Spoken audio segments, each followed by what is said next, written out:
And we're back. This time I'm going to show you a quick way to sharpen blurry photos in Adobe Photoshop. Got the original here, you can download it via the description link below. I'll press Ctrl J, copy it. Well, let me crop it a little bit. There's too much space on top, so I use the crop tool for that, press enter. And it's way better. Once again I press Ctrl J to copy it. Now we will work with the copy. We go to filter, other, and then high pass. Make sure preview is checked. And you can increase the filter down here.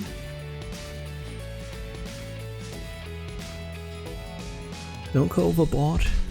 Make it so that the edges are clear and sharp, just like that.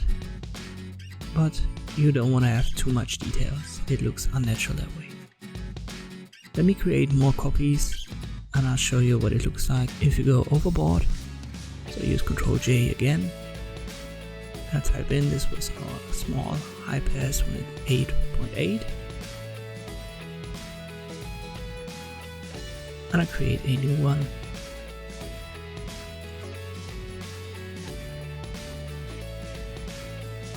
Let me use something like 25, and you can see we even have some saturation in it. I'll rename it to 25 high pass. Now let me use the 8.8 high pass, and I go to image adjustments and I desaturate it to have it black and white only.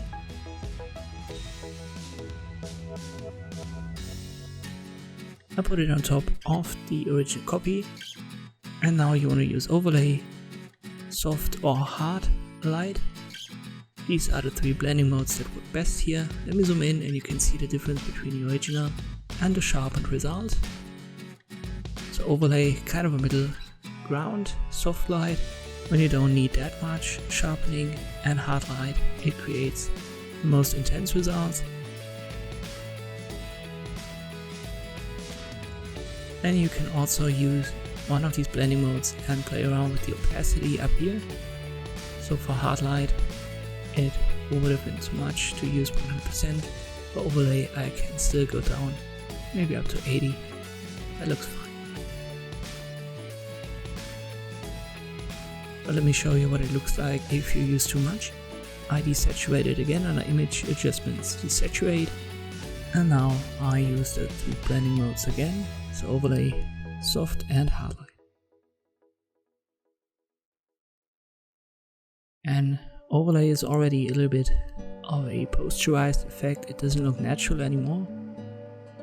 If you want to have that style, it's fine. But if you want to have a natural looking photo, this is not the right way to go. Especially hard light, you can see the difference very clear. There's way too much detail and it doesn't look natural anymore.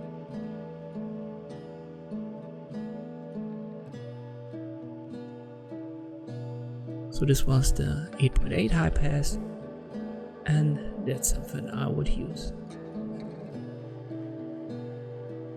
This was the True Extreme high pass for comparison.